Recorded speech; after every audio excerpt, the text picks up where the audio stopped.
Hey everyone, this is Rachel. Thanks for clicking on my video. And I came in to talk about the People versus Billie Holiday. Y'all, I just got done watching the movie, and I must say, I actually liked it. And I'm going to venture to say that I liked it a little bit better than Lady Sings the Blues. Now, going into this, I knew that this was going to be a truer depiction of the life of Billie Holiday, and it was. Now, don't get me wrong, I did love Lady Sings the Blues, but I realized that it was loosely based on Billie Holiday's life. They hit the high points, about her drug abuse and the struggles she had, trying to get her cabaret license and keep it, and how they kept imprisoning her. But they focused more on her drug habit than the actual lady herself. And I believe that this movie did a better job of letting us get a window into who Billie Holiday was and the struggles that she had and how she fought for civil rights early on by singing that song. But before we get started, y'all, I want to talk about this man here, Trevante Rose. Lord, y'all, I think he is chocolatey goodness. Those dimples, that chocolate skin, that body, y'all, he had me. I was like, this man is a cutie pie. Y'all, on some of those scenes, I was like, let me rewind this. I need to watch this part again. Y'all, now I know back in the day, they couldn't really do all the stuff that they do nowadays, you know, with nudity and all of that. They couldn't have all that back in the day. And when Lady Sings the Blues was made, um, Motown legend Berry Gordy, he wanted to celebrate the life of Billie Holiday. So even though he showed her drug abuse, he didn't delve into so much, all the things that were going on behind the scenes. We all know that she loved troubled men and men that abused her. And in the first movie, Lady Sings the Blues, um, Louis McCabe, they showed him as a loving man. But from the things that I read, he was not. He actually beat on her. Now, my review is not going to be a tit for tat of the movie. It's just going to be more of what I liked about it and why I liked it better. Also in this movie, y'all, Miss Lawrence was in it. I was happy to see him. Y'all remember Miss Lawrence from Real Housewives of Atlanta and all of that. I think he did a wonderful job in his acting. It was right on time. It wasn't over the top. He played the role that they gave him very well. So I really was happy to see him, and I enjoyed his performance. Then, y'all, let's get to the lady herself, Andra Day. To me, she was more believable as Billie Holiday. Not only did she kind of look like her, Billie in her younger days, she had the voice of her. In certain parts, when she was singing Strange Fruit, because I've heard Billie Holiday's version, this girl actually captured the essence of Billie Holiday's sound. And I was like, oh my God. Also, too, for her to be a singer, I think she did a really good job in the acting area.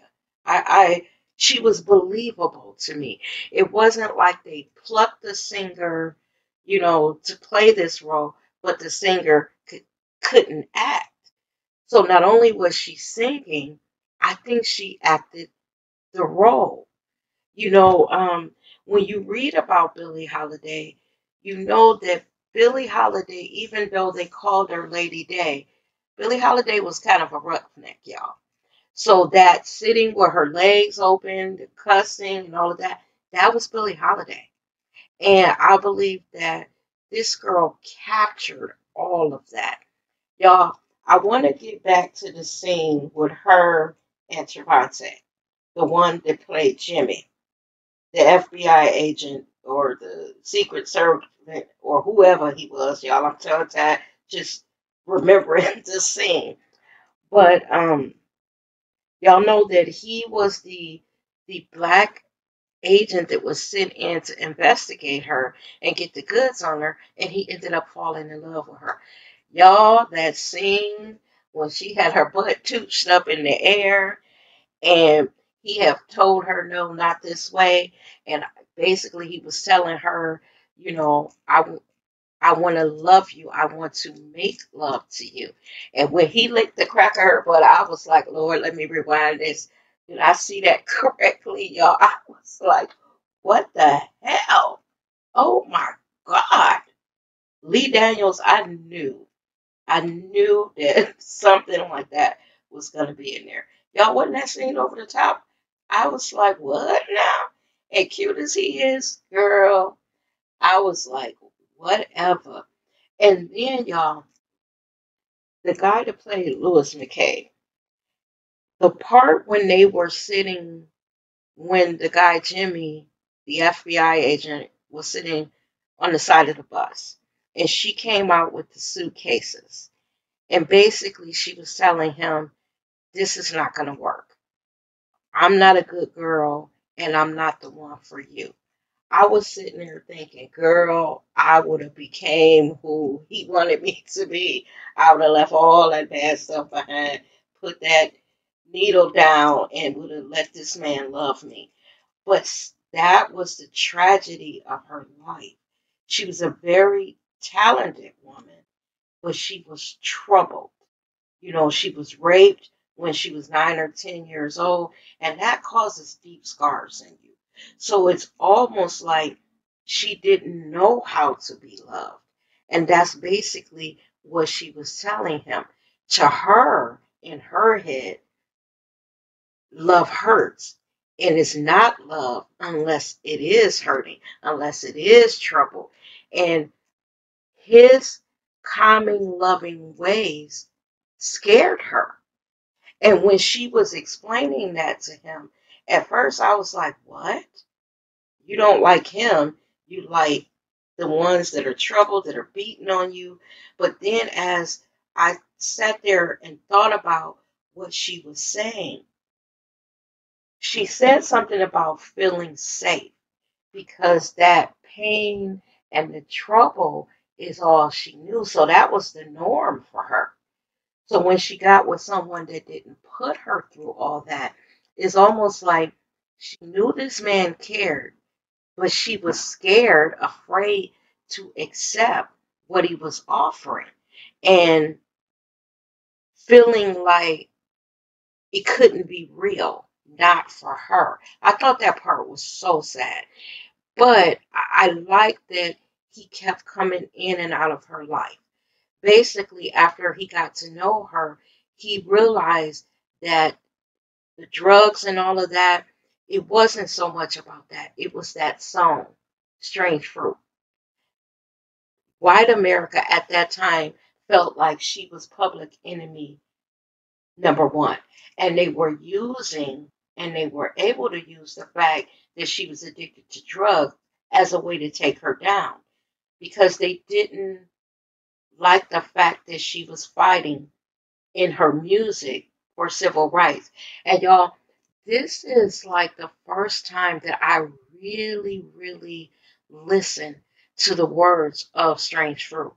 Now, I've heard the song before and I know the words, but you know how sometimes you hear something again and this time you really listen? That song was so powerful. And that's why even to this day, it still gets you when you hear it, and the way that she sings it. And this is when I knew that Andra got it right. Because when she started off a cappella and she was just singing the song, that's what made me hone in on the words.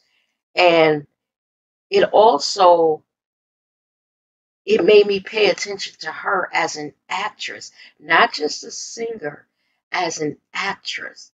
Because when she was singing those words, you could tell she was feeling it. Because, first of all, to this day, we still have troubles like that. And any person of color in this country, they know the history of lynching. They know that this was commonplace back then, and the words to that song, it really, it gets you, y'all. It really gets you. All in all, this was a good movie. Like I said, I'm not going to take away that, I thoroughly enjoyed Lady Sings the Blues. Um, I think because back then, when Lady Sings the Blues was made, Berry Gordy, Diana Ross, Billie D. Williams, they were really big back then. And from the way my mother just describes it, they didn't get the chance to see black people being glamorous on television and beautiful and talented as much as we do now. So I think that when Berry Gordy made the movie, yes, like I said, he touched on her drug abuse and all of that, but he made a movie that we could be proud of, that we could enjoy, that it didn't leave us feeling down after we watched the movie. We rooted for the love of Louis McCabe and Lady Day, even though now we know that he was abusive to her. But in Berry Gordy's movie, we were led to believe that he loved her beyond words and he was there to help her. In this movie, you got a truer picture of just one of the men in her life.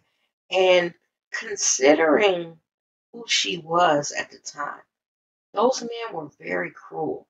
Like when that guy beat her up in that dressing room, was it? And her assistant was in there. Oh, that really got me.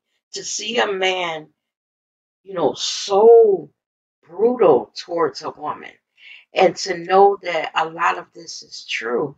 I was thinking she was this big star, yet the men in her life, the men that she chose, they didn't appreciate the talent that she had and what she meant to the black community of that time.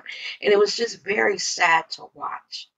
You know, it goes back to that thing of her being sexually abused when she was, at such a tender age, and how it it changed her view of who she was and what she deserved.